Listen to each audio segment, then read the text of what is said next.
To transfer Bitcoin from Coinmarketcap to your Cash App, start by opening the Cash App on your smartphone and logging into your account.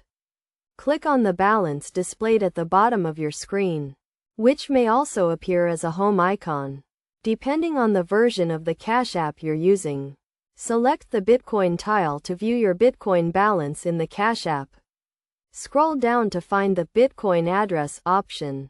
Click on it, and a window will pop up with your Cash App's Bitcoin address. Click the Copy button to copy the wallet address. Next, open the Coinmarketcap app.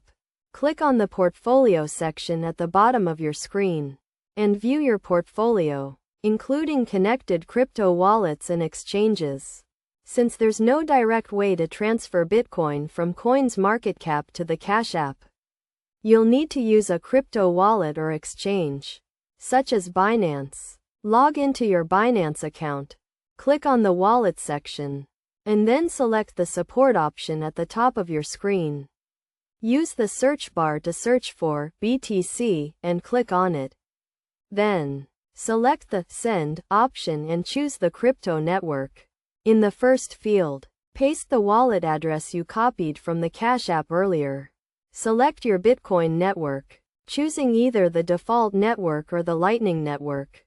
Enter the amount you want to transfer. Fill in the required details, and click the Withdrawal button. This will complete the transfer of Bitcoin from your Coinmarketcap to your Cash App. The process is quick and easy, so following these steps should allow you to successfully transfer your Bitcoin.